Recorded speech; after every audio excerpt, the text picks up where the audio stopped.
Moving on to Dreamweaver, one of the things that we need to do is to make sure that you have an account so that you can upload your files and to be able to basically publish your website rather than just view it locally. Now, even if you have a .Mac account, if you have an Earthlink account, if you have an AOL account, if you have whatever, and they give you space, or you have a dedicated URL already, I would appreciate it if you get a free tripod account so that we can use that as a test. Okay? So if you've never used FTP before, stands for File Transfer Protocol, that's what we do in Dreamweaver, is you create the files locally. You test them locally in at least one browser, preferably more, to see how it's going to look when it's published. And then what we do is we take those files and in Dreamweaver, and it has FTP built in, and then you upload them. And it's very simple. But how you upload them is that you have to have an account. All it's doing is it's taking those files and it's transferring them by way of the internet and putting them on a computer someplace else. And where that computer is, who knows? Okay? Now, with these free sites, you do not have you have a unique address, but it is not, if you put it www in front of it, it won't work. It will be, for example, in my case, I had Kmart 66. So mine would be, it's always prefaced by http:// you always see that. And mine was Kmart66.tripod.com. So tripod is in there, there's no www. And that's just, you're not buying your domain name through them. But it does give you, access to that. Just like I was mentioning that I said I have free space with my Earthlink account that I've had forever. And that was where I first published my website. But before I purchased the domain name, it was not, the name didn't roll off your tongue. It was http://home.earthlink.net /Kmart66. And that still works today, but in order to have your unique address or your domain name, you have to purchase that elsewhere. Okay, and we can talk about that today once you get this done. So if you would, and then I'm going to start and stop. I'll get you started with this. You need to establish your account. When everybody has an account, then we'll go ahead and I'll move forward, because then what we need to do is I'll talk about GoDaddy. So if you want if you want to purchase a domain name, that's a good place to go. So that when you see mine, the Kmart66.com or Kmiller Online, so I published mine just about everywhere, from .Mac to my Earthlink account to I forget where. But in order to make that work, by going to GoDaddy, I purchased my domain name, and they provide, as a part of that purchase, forwarding. So what you do is that when you have your account with them, and the cost of that is it's under $10 a year.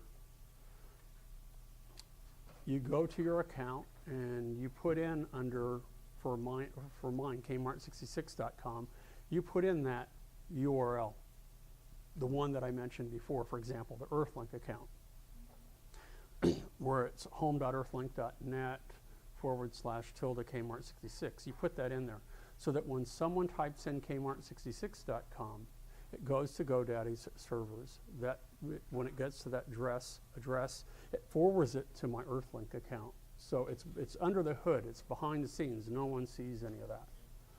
But that's the cheapest way, and I think the best way for most individuals to make it work, rather than to try to do it through one service. Okay? Because you already have, your account for the internet, and most, providers, internet providers, give you space for a website. So why spend an additional $30 a month or something like that? Because you don't need much space. You know, if they say it's 20 megabytes, and for the web, that's a lot of stuff. A lot. You know, for print, that may not even be sufficient for a single file. But for the internet, for the web, that's 20 megabytes is a lot. So you can have a lot of pages, a lot of images, a lot of flash, a lot of video for the web, a lot of stuff that would be more than adequate. Then the next thing that I want to do, and the second part of this, is that we're going to open Dreamweaver. And in order to work in Dreamweaver, we need to be organized. So one of the things that I'll ask you to do will be to, on your flash drive, create a folder. Name that folder whatever you like, but after you name it and you place it somewhere in that flash drive, do not move it, do not rename it, do not do anything to it. Anybody know what that folder is? It's your root folder. That is where all the files go, or will go, for your website. Everything. And I do mean everything. All of your HTML pages, all of your images, if you have any SWF files that are a part of your web, if you have any video, whatever is on your website needs to go into that root folder. There can be folders within that folder, but everything on the website has to be contained in that root folder. And the structure of that root folder should remain the same and constant. Do not rename any of it. If you have folders inside the root folder, make sure that they follow the same naming system that we established the first week of class when we optimized images for the web.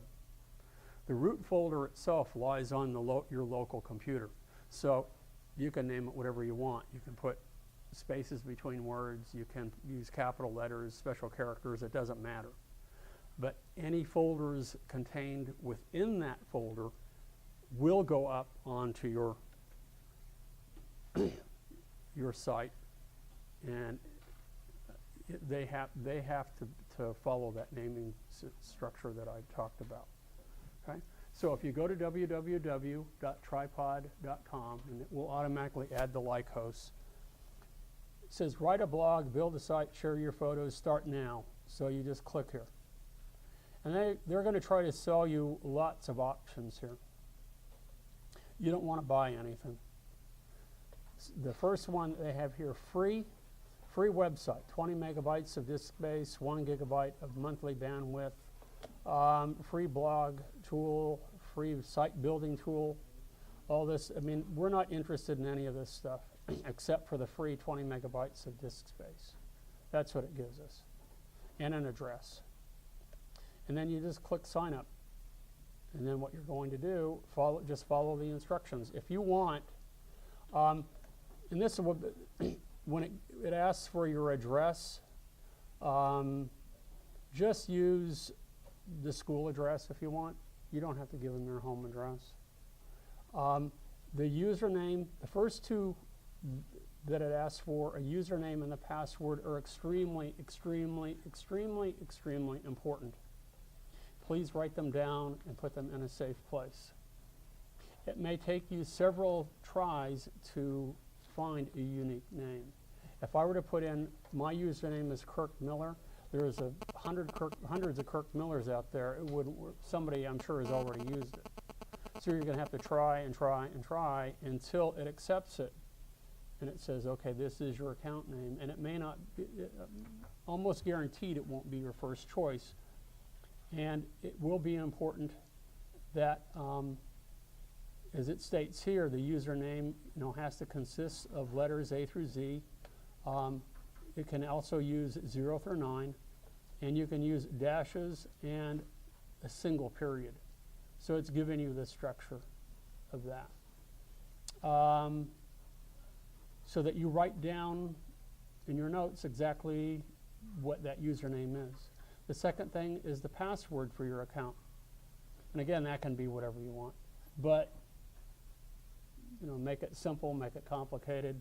It's not, again, this is your personal choice. And write that down. And they are case sensitive. So make sure that you put that in accurately. And then fill out the rest of the account information.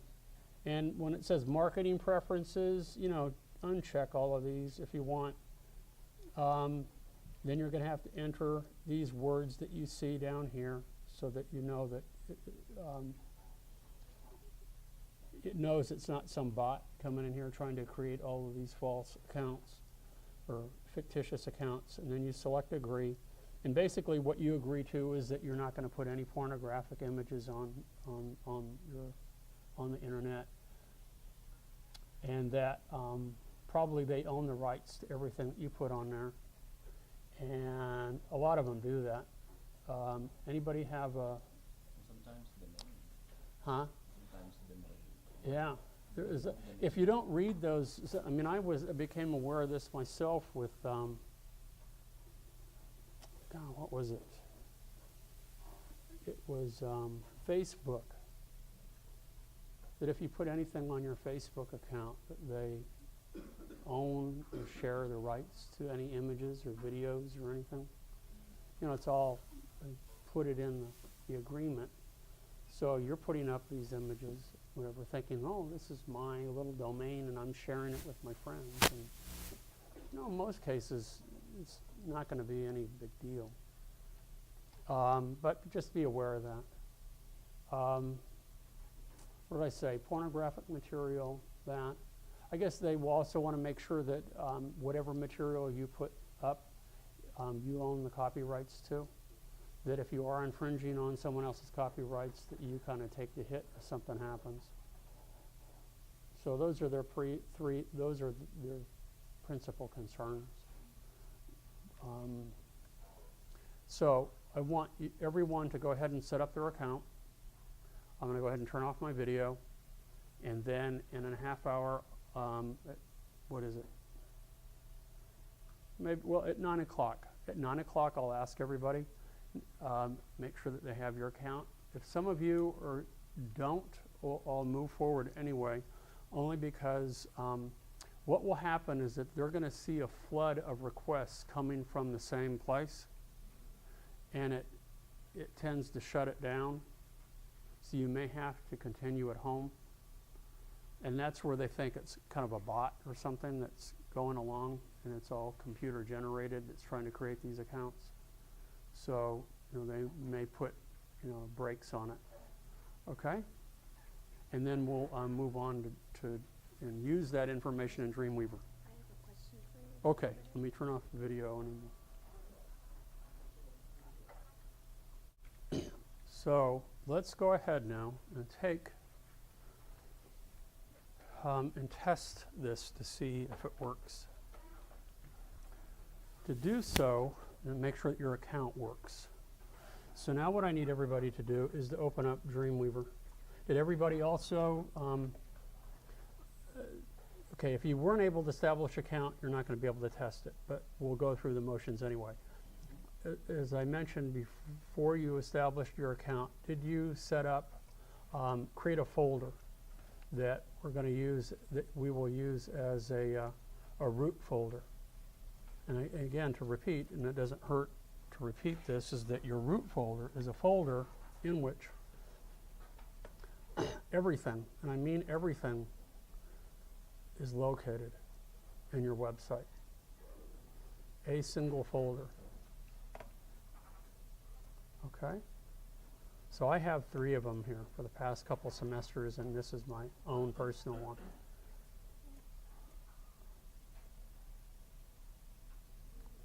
Okay? So everybody has a folder. Don't put yours on the desktop, because when you log out and you come back, it'll be gone. Put it on your flash drive. And it will not work to burn it on a CD either, because CDs are read-only. So it has to be a writable drive. When you're at home, then just put a folder someplace on your hard drive and leave it there. And don't move it around or it changes the path to it. Find a nice, safe, secure place for it. Then what we do is we open up Dreamweaver. And this is all we're going to do today. We're going to go to Site, and we're going to create a new site.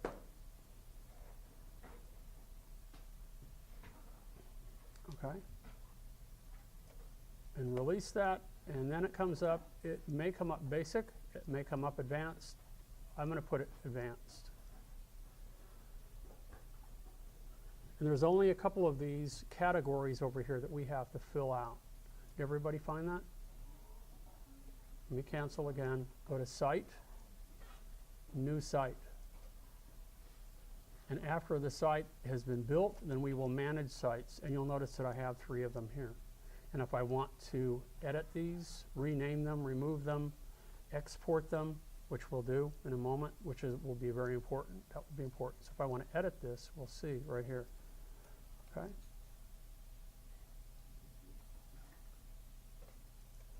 And I'll have my local, remote info, all that good stuff. Okay.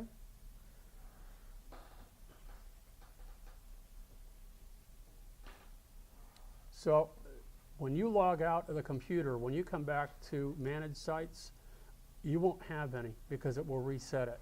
At home, you can establish as many sites as you want, and it will allow you to maintain multiple sites. That's one of the things that you do with Dreamweaver, is that if you're a webmaster and you have a dozen sites that you oversee, then you would have them all listed here. And they each have their own root folder, they each have their own username, their own passwords, and you're able to manage them from here. Okay, so with new selected, I'm going to create a new one here. But before I do, see, I didn't do it myself. I'm going to go ahead and create a brand new folder, and I'll name it Lauren Miller 3.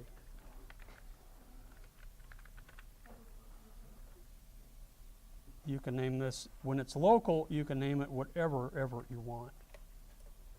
So this is just an empty folder. And we'll go back,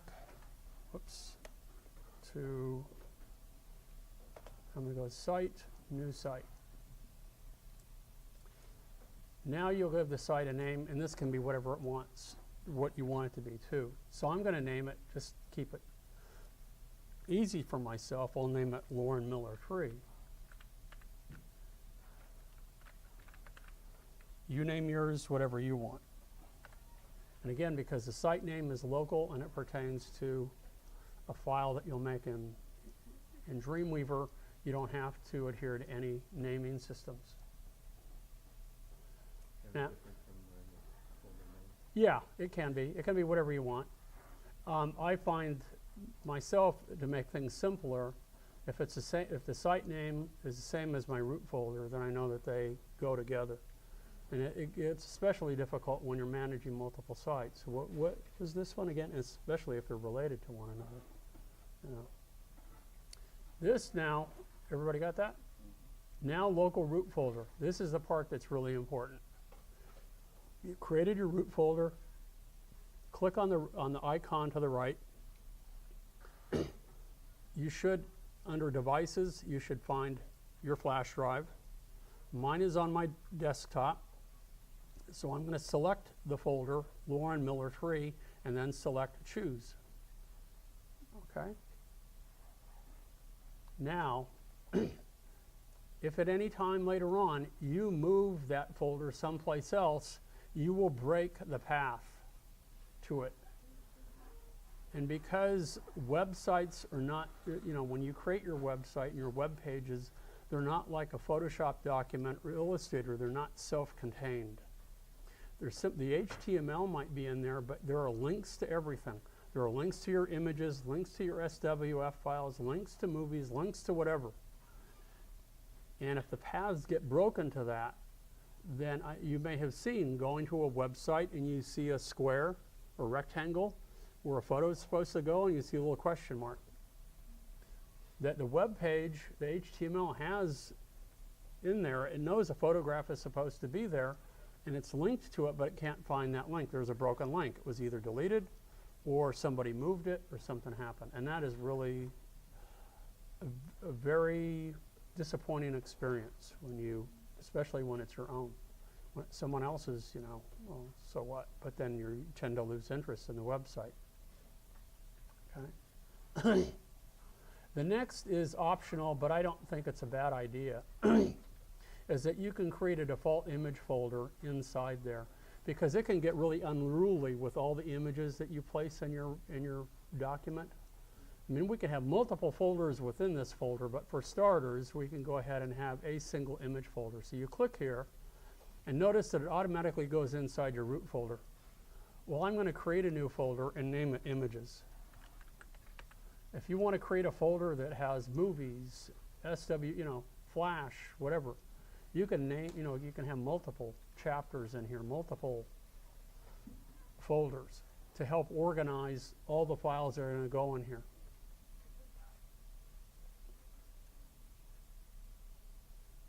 But it's not a bad idea to help simplify it, because this is going to be a small website, but even though it's a small website, cluttered between among the HTML pages, it will be images, and it'll get kind of unruly. So it's not a bad idea to have an image folder.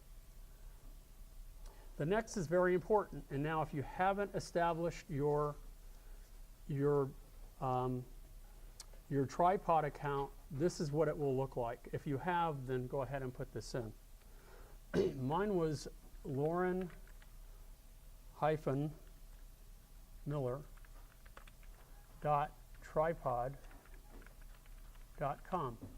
Notice there's no www. Notice that tripod is in the middle of it. That's the price you pay for having this free website.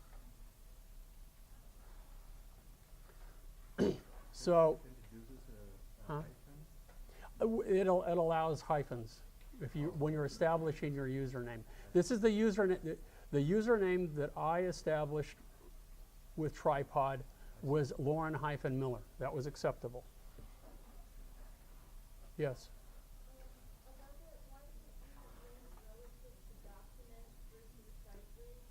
Say again. Right above that address, you have links relative to documents versus site root. Do it document, because it really doesn't matter, because everything is going to be in your site root. You can do either one.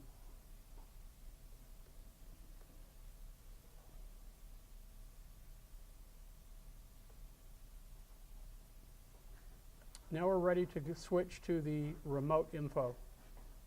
Yes? What about if we didn't create a tripod? Then you just pay attention, and I'll have this video posted hopefully by tonight or tomorrow. And then when you're able to establish it at home or elsewhere, because what they see with 20 people trying to establish an account is they think some sort of bot is roaming their website and try to create a whole bunch of accounts all at once. So they shut it down. You said you saw that it said that we had maximum for this IP address. for this IP address. If you build this whole site, Uh-huh. but you're going to then transfer it to a different URL. Not a problem. Then you just under this you just either create and establish another new site, and put the same root folder, or copy the root folder so that they don't conflict with one another, or come back into this account and just change the HTTP address, and as you'll see in a minute, you'll change the username, you'll change the password, just change those properties, and it will link to the same folder, and then you'll be able to put it up on another address. So now we need to put in the remote info. And by default, the access is set to none. We want to use FTP.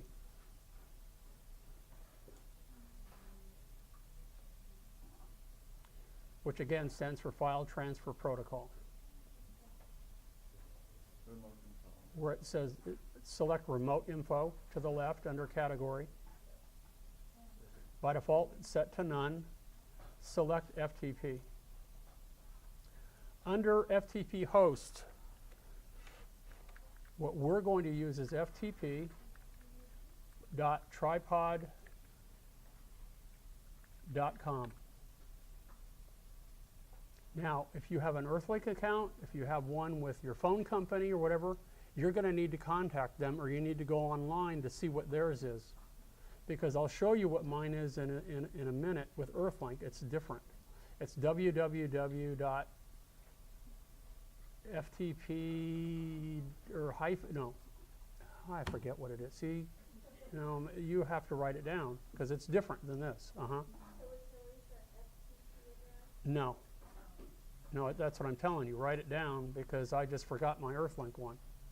FTP will be in it somewhere, but there was also something else in there. It's not exactly this. It's not ftp.earthlink.net. Protocol. They're the same, but they have different addresses. This is the location. This gives them the location of the server to which you will be placing all of your files. So you'll need to buy space from somebody. Well, eventually you will. The Tripod is giving you space right now. But Yes. If you want regular space. You need to buy it, or in the case if you have, like I say, I have an Earthlink account, and that's been more than adequate for many, many years for a personal account.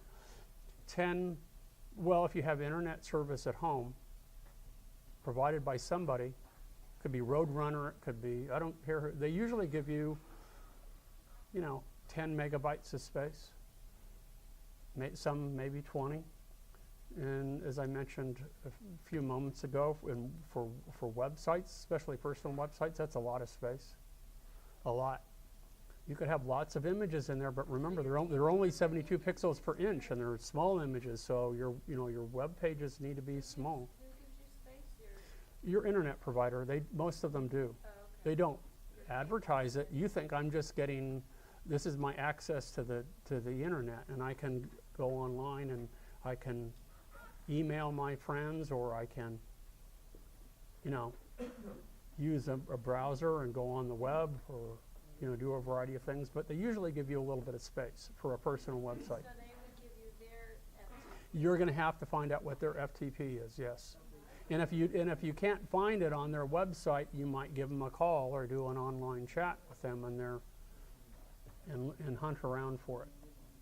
That's something that I can't tell you what it is. Host directory we don't need. And now the important parts, remember I told you that when you were signing up for Tripod, you're going to have a username. Well, that's your login. That's your username. So mine was Lauren-Miller. Just the way you put it in when you set up your account. And the same with the password. Now I have to try to remember, and I'm going to test it. I think I remembered what it is, and I'm going to click what it is and test and see if it works. There we go. That's a good sign. Can you give me your password? Yeah, this one is, you can use this one if you want. This one is Switzer. Good sign. What? Switzer. SWITZER. So to test it, and if it fails, then you know that you put something in there incorrectly. Either the FTP was wrong, the username or the login was wrong, or the password was wrong. It's case sensitive. Then the last thing here is to click on here where it says use passive FTP. Yes? Where is it that we're going to put the FTP of the browser that we use? Huh? Where is it that we're going to put the FTP that, like, for example, Earthlink or anything like that? Where is it? It would be here, FTP host. That when you use your own, instead of Tripods, it will go here. And I'll show you in a minute. I do have mine saved. I will open up Kmart 66, and I have it saved.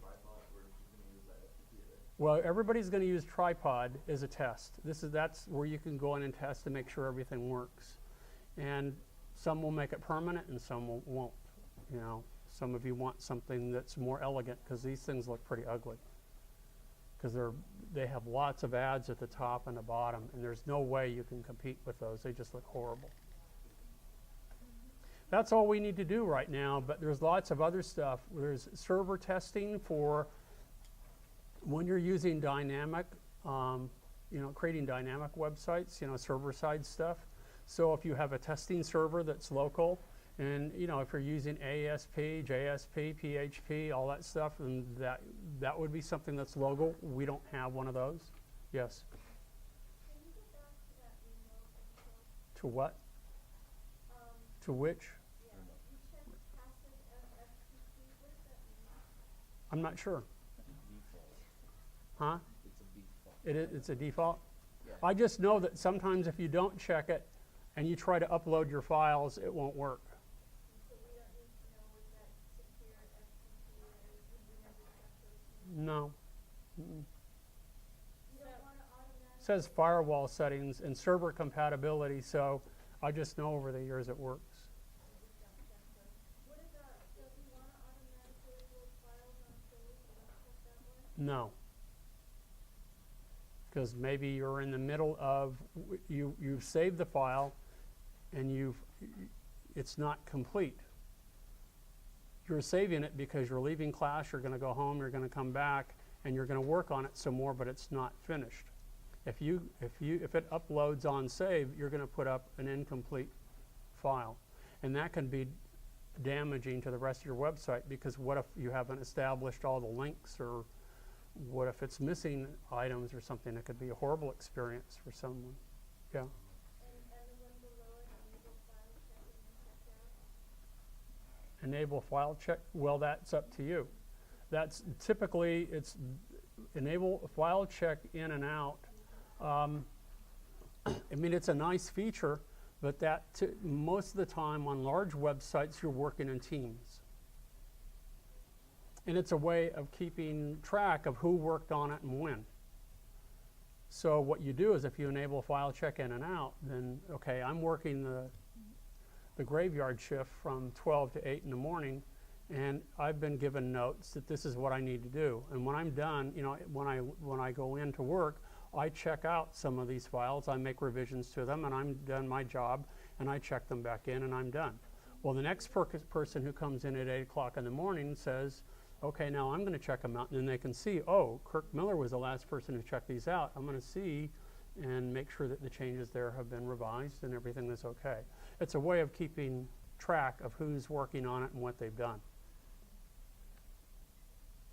And that would be another thing. So you can maintain design notes.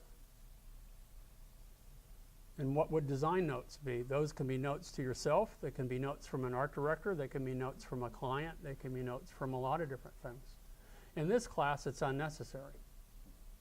You know. Sitemap layout, just leave this alone. It's default. File view columns, again, a lot of ways of customizing. You can customize anything and everything in these programs. We're just going to leave this as the default, along with the template updating. Sprites, I hope we will get to, because they are pretty nifty. It's going to be this. If you want a separate folder for your Spry assets, you can do that. What is Spry assets are like, and we weren't able to get to it in Flash, but they're components. It's, for example, for the longest time in designing this class, or teaching this class, students want to know how to create drop-down menus. I can show you how to do that in ActionScript 2 in Flash, but now that ActionScript 3 is more predominant, I don't show that anymore and just leave it alone. They also have that feature built into Dreamweaver by using Spry assets. And I will show you a website that I designed for my wife's company, or not designed, but built for them. She designed it as well. Or actually, she was the principal designer, and I just helped her put it together. And it's an automatic. It's built in. It's all this Java script that's put together for you. And in the properties panel below down here, all you have to do is type in a little bit of data, and it makes that drop-down menu automatic. It's built in. You don't have to program any of it yourself using JavaScript. It's already built in. That's what Spry assets are. And that would be one example of them that are pretty nice. So we'll see if we get to it or not. And then we're done and we click OK.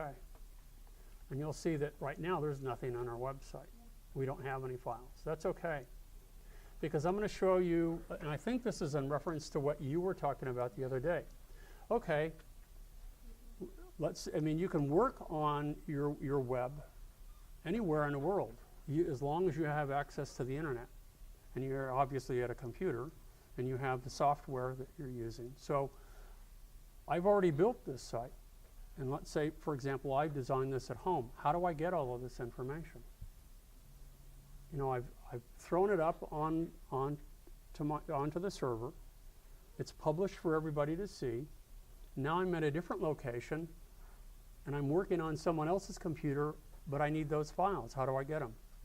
Well, now I can also use FTP to download all of those files. And that's what we can do from here. That's what these two buttons are for. We're going to go over this later. I just want to establish this part today, and that's it. I'm going to download everything. It says Get Files. I'm going to click here, and it's connecting to Lauren Miller 3. And it's going to ask me, do you want to are you sure you want to wish to get the entire site? In my case, I'm going to say yes. At other times, maybe it's just individual files. And in a few moments, you'll notice everything that I put in there from last semester will be here. How is that again? You just click on it. You just click on it, and that's it.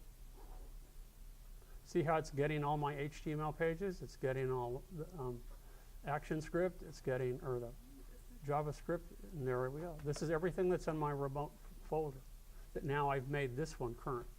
Now I can work on this here, and let's say I just change one file, the resume file, and that's it.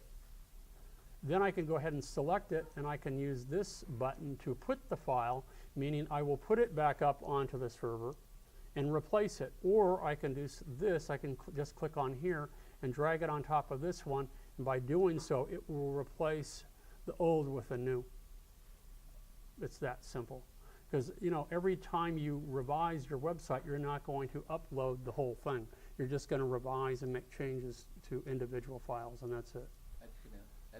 And it can also do vice versa. Like Yeah. if you have an existing website, then you just create that folder, you know, the root folder, and then when you click on, on the site folder, it will transfer all your files from the remote site, from your website, into that folder. Yes, I believe I understand you correctly. Yeah, And you can switch back and Then forth, it can right? also work vice versa. It can work both ways.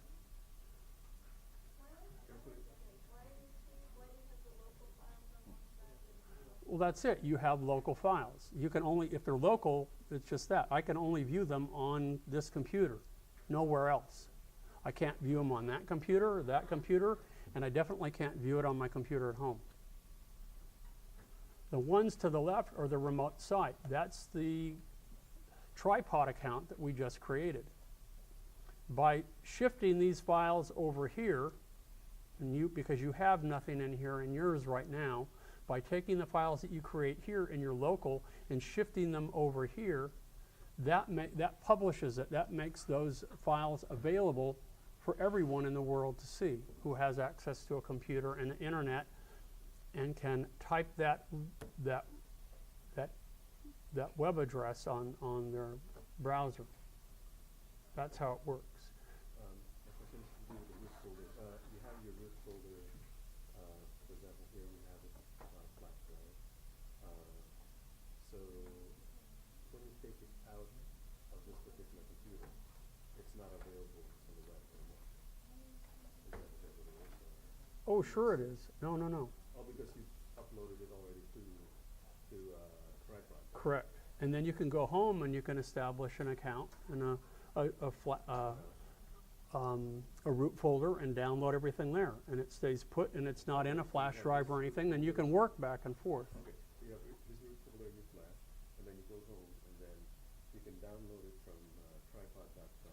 You can either download it or you can take that root folder on your flash drive and you can copy it onto your computer. And then when you establish a new account, you already have that root folder there, wherever it is on your computer, and you click the link to it and it will establish a path to it. It's important for it to... Just to update. Right, exactly, But just to update. everything else is in tripod.com or Well, that's the published part, right. I see. So if you're gonna update your file, would you do it with the local file or? Yes, you update them locally. When you're satisfied with them locally, then you have to decide, is it ready to publish? That's why when you asked a moment ago, do you want it automatic? I said no. Because if it's incomplete, if it's half done, or if I haven't properly tested it, why do I want to put it up and risk, wreaking havoc on my published website? You want to make sure, you want to test it locally first before you publish it.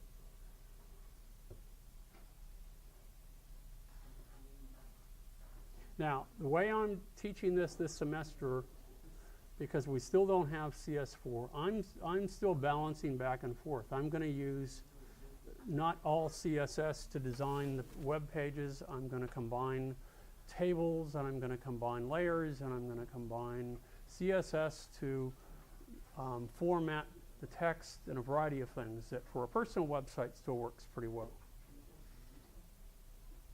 But to design the entire page or the entire website using CSS, I think would be best for a more advanced version. But that's my personal opinion. So, and next semester we might be different. So go ahead. Have CS4, would you? You can still do it this way. No, I mean, you said you would have to. That was my plan because all the books that I have looked at and all the videos I've seen on lynda.com and stuff, there's been sort of a shift in how web design is being approached. And I thought to be current with everybody else, I was going to adapt to what they're doing. I don't like it, but that's, I don't have much of a say in it. Mm-hmm. Are you going to explain this again? Because I have no idea what you're talking about. Oh, okay. Well, when you view your website locally, let's look at this is going to be horrible. This is garbage. But this is for testing purposes. Okay? This is an editable HTML page. To test it, I can go to File, and I can say Preview in Browser from here, or I have a feature here too, Preview/Debug in Browser. Because what you see here isn't necessarily how it's going to look in a browser. Well, I don't want the class to go. I mean, you need to give your class and all that stuff. I don't want to drag the class back. No, you're not, because what you're asking probably a lot of other people want to know too. So what you do, once we've created the page, then we're going to test it. And I'm going to preview it in, not Safari, I'll just do it in Firefox, because I've mucked up my computer here. That's what it looks like. And it looks a little different, doesn't it? Okay? Not too much different, but it looks different. But if you're happy with this, then that's fine. But this isn't on the web for everybody to see. This is local. What I would probably also want to do is test it in Safari, Internet Explorer. If you have multiple versions of them, test that. See how it works, because there isn't compatibility. There's you want to make sure that it's backwards compatible. You want to make sure that it's compatible, or what you have used works well on different platforms. On a PC, what is it going to look like on a PC too? They all look slightly different. The goal is to make it look the same, but there will be slight variations. And older browsers, for example, Internet Explorer is probably has had some of the biggest problems. But in older versions of Internet Explorer, it doesn't accept PNG files. So if that's an issue, don't use them. Use JPEG or GIF. What could be some other issues? CSS. See, in the past 3 years or so, it's really taken over. But prior to 3 years, it's like, whoa, don't do that, because it's incompatible with a lot of older browsers. So there are those issues that you have to deal with. So now that I've tested it and I'm happy with it, then I go back to here and I say, okay, this looks really good. So now that I've created a new one, If it's a new one and I had nothing over here, I would just click this up button, and it would, all it does is it takes that file and it copies it and puts it on that remote server, meaning a computer, at tripod. Now where it is, it could be in Bangladesh for all you know. I don't know where it is. It doesn't matter. But that's the gateway for everybody in the world to view your page. And when you press that up button, you know, that publish, so everything else that you have actually updated or even manipulated and then saved, you know, within those other pages, it will definitely revise and upload everything, Yes. you know, that you have actually Correct. done. And Dreamweaver has some very nice features because, and I don't want to work on this today, but it will be, do you want to, I can't remember what it does, but we'll see it. It'll prompt you the first time that you see it. Do you want to upload all the images or files associated with this page? You know, do you want to update those too? And you make it a default yes. Even if you know that you didn't make changes to it, just because someday you will forget. There will be one little picture that you revised that you forget about that would be forgotten and would not be uploaded as well, because you want to make sure that when it uploads the page, it takes all of those linked files that you have associated with that page with it. See, when you create an HTML page, as I have here, this picture is not embedded in this document. It's linked to it. If I were to take the file in my root folder and move it someplace else or change the name of it, when I upload it, the HTML page is looking for it in an external, as an external file. If it can't find it, then that's where you get that little question mark, that it knows it belongs there, but it can't find it. Does that make sense? See, if you're used to printing something from Photoshop or Illustrator, the file is the file is the file. You don't have to worry. You just carry it around. But if you had to worry about, if you had little strings attached to it, and components or parts of that page were elsewhere, you'd want to make sure that you knew where those little parts were that were connected to it. And that's what's happening here. The text is the only thing that's embedded in it, and that's it. CSS files can be embedded, but we will probably use linked style sheets. That's a better way to go. And they will be external. Images will be external. You can't embed them. If you want your Flash files, SWF files, those are external, meaning that they're linked to it, to the page. If you want movies, QuickTime movies, those are .mov. Those are external. They're linked to it. None of them are embedded.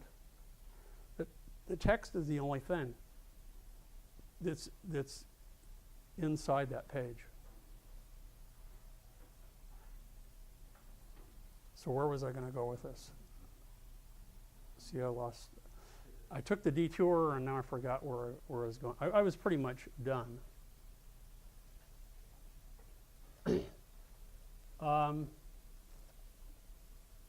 I think that's pretty much it. I just want to make sure that everybody, and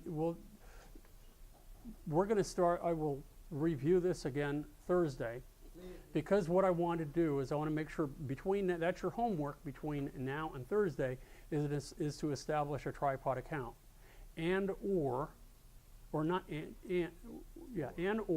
Because if you establish a tripod account at least, and the or is if you have an account already, then get all the pertinent information that you'll need. Make sure that you know what your username is, make sure that you know what the password is, make sure you know what, for that provider, what the FTP is, so that you can upload files to it. Because I can't tell you what it is. That was what I was going to tell you. I was going to switch, and I was going to, let me go ahead and close this. Now let's close this. And I'm going to go to Site, and I'm going to Manage Sites, and I'm going to switch to Kmart 66. Done. Okay. Now, I didn't download anything here, But when we go back to manage sites and we look in here and I edit it, remote info, this is what it is. It's ftp-www.earthlink.net. That's different from ftp.tripod.com. It's not ftp.earthlink.net. It's ftp-www.earthlink.net. That's what you have to find out from your provider, what their FTP is. I can't answer that for you.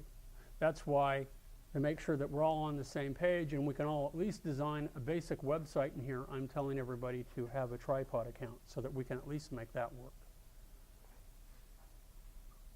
Okay? So if you can get that done by Thursday, then we can proceed and we'll give you the grand tour of Dreamweaver CS3.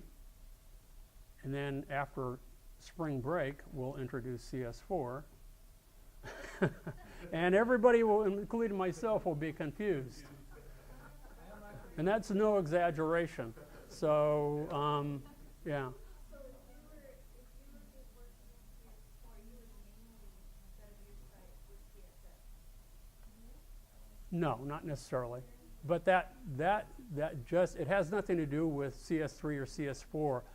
It just happened that with CS4, looking at the new videos on lynda.com and tutorials, reading the book, the only book that's available now, which I'm not real pleased with, but it's the one that we have by Adobe, Classroom in a Book, that they are pretty much, if we follow the guidelines on this, which would be fine normally if we had CS4 in here, we would just use their, I'm following basically the direction that they're going, and they are using CSS pretty much to lay out pages.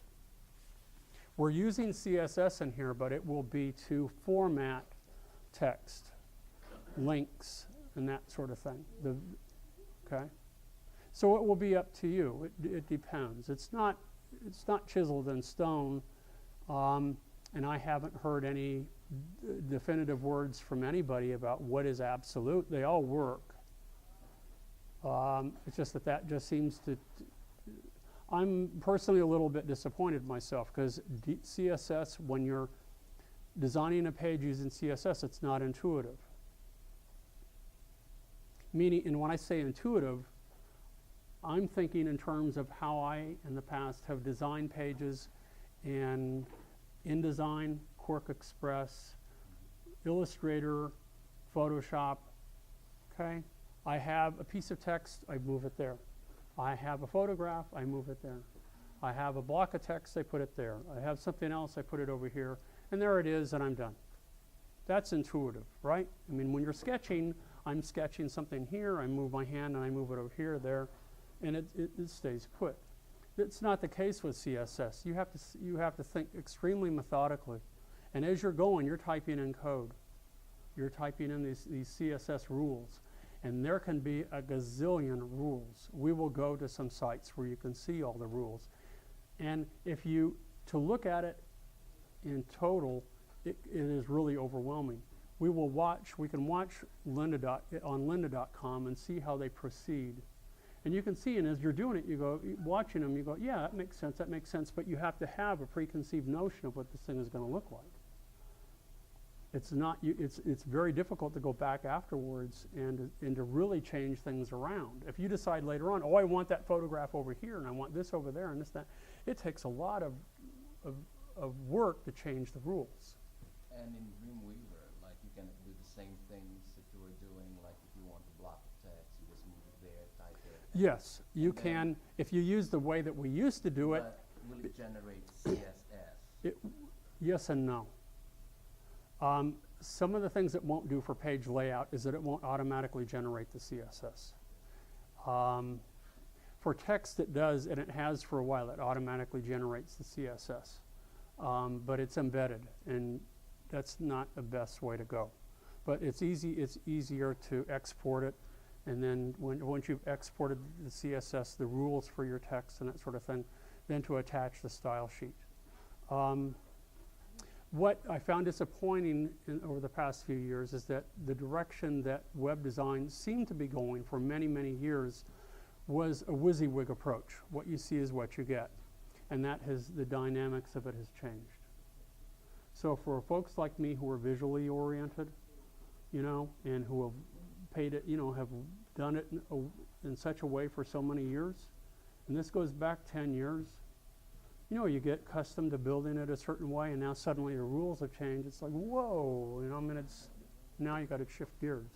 Are most people now designing their homepage with CSS? Can't say most, no. For a little small personal website, I think it's a waste. For a big website that needs flexibility, you bet it would be necessary. That you, yeah. Exactly, because if you're designing for the lowest common denominator, you bet. It's very fast. It loads very quickly. So even with people with slow connections, it loads fast. It also will determine what kind, if you get down to the nitty-gritty, what kind of device it's being viewed on, and it will adjust accordingly to that device. Is it better for the iPhone and those or, you know, Right. devices? Well, that's also what XML is used for, too. So, yeah. Better to design that way? That's more and more because not everyone is sitting at a computer to view the web. Because of those low download times? Well, that, and also the size. And some devices don't allow you to see pictures, and it's text only, and goes on and on and on. You know, there's a lot of flexibility. It's not like print. With print, once you print it, what you see is what you, that's it. It looks like, oh, that looks like what I had on the monitor.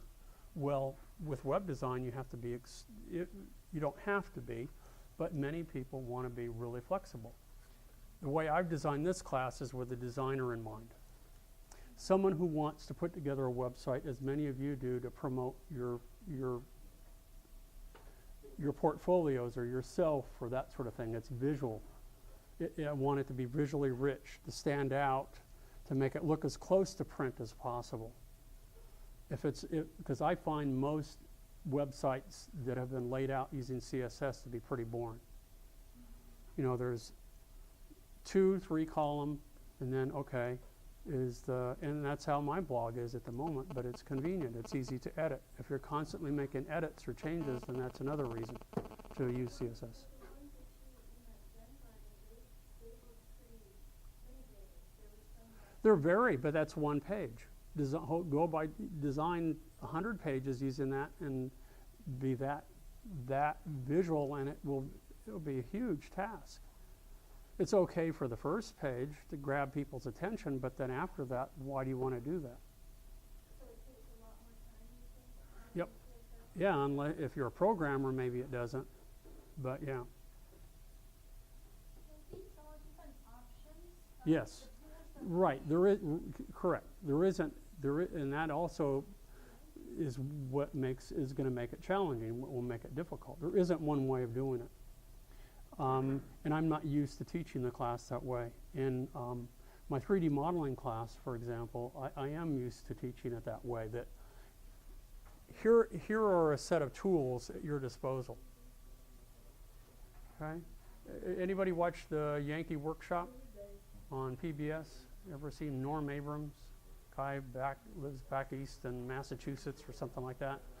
And, you know, he builds antique furniture and this and that, and, you know, you watch those. It's kind of like the Food Network, these informative kinds of shows. And his workshop behind his home, he's got every tool in the world. You know, and he must have a dozen different kinds of saws. There's a radial arm saw, you know, there's a table saw, there's hand saws, there's this saw, that. Which one do you use? They're all saws, they all cut. Maybe there is a better choice sometimes. Maybe it's 6 of one, half a dozen of the other. Maybe it doesn't matter. And that's the way it will be when you're designing your website. Sometimes it doesn't matter. What's your preference? What do you prefer to use?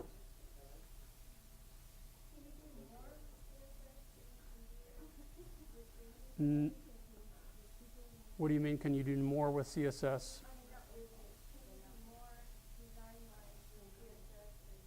No. No. You can't do any more. It's just different. I think with tables you can do more. myself. If you want it to look more like, well, oftentimes what companies do is that you start, when you build a corporate identity, it's done in print first, right? And then when you build a website, and it may be done concurrently, but still you think in terms of print first. You want the website to mirror what you have in print. You want type choices, you want colors, you want layout, you want overall aesthetic look. And so to adapt the web to print is not easy. And it's not, in CSS I find it harder to do. Because now you're taking these two separate elements, you're taking something that you would normally do in InDesign or Photoshop, and you're taking Dreamweaver, and which is a different way of building and structuring a page. And how do you make them look the same? It's not always obvious.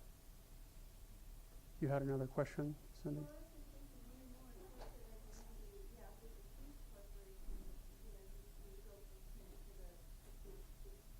Mm-hmm.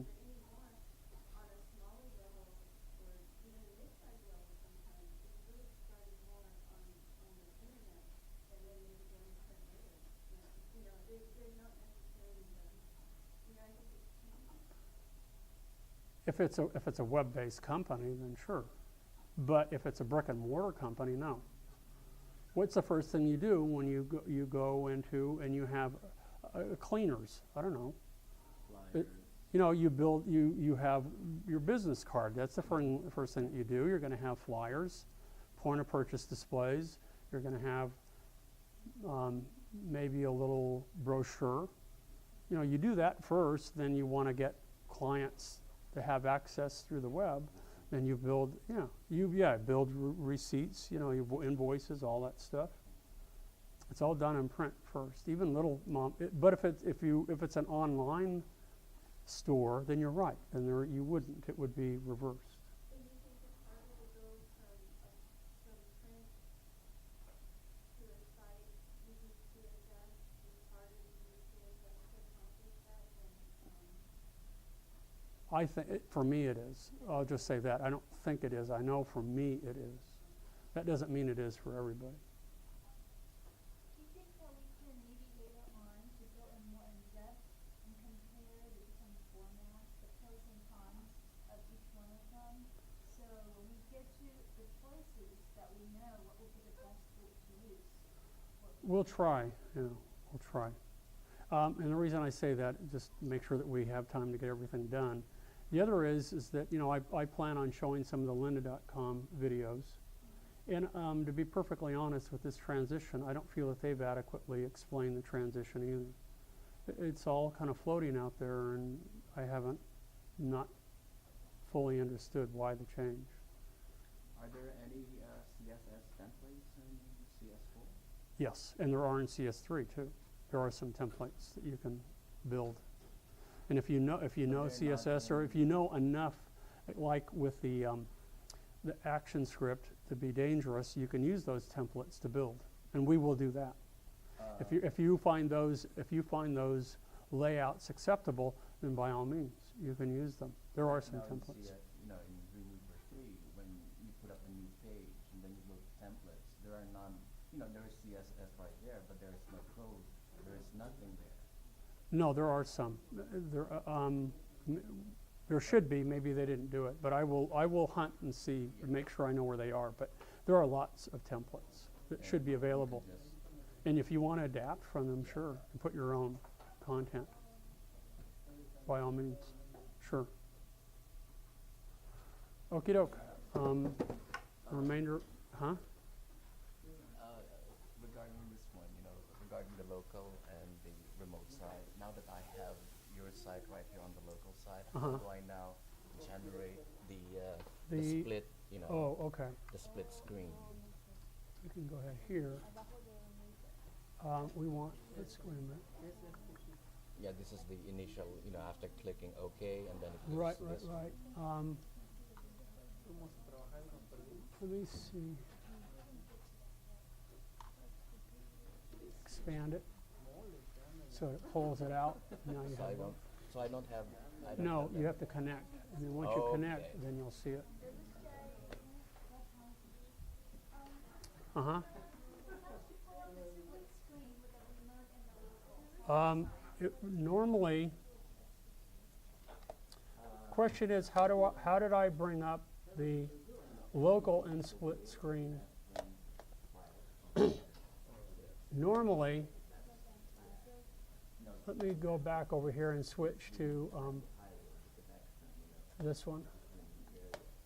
Okay, so normally you see to the right, you see your files in a panel. Okay, then you'll notice over here, local view, it says expand to show local and remote sites. You see this little button? And then when you click on it, it flies out like this. And you can view it two different ways. We're also going to view it this way, where you can see the site map. And you can also have these other options up here that we can click here. And that button allows you to see the remote as well as the local. So which one is the trick, the right one or the left one? Huh? This is a different way to view the files, right? Mm-hmm. And it's the right This one here. one to have the multiple. This one allows you to have the multiple choices. Again, Let me just turn off the video.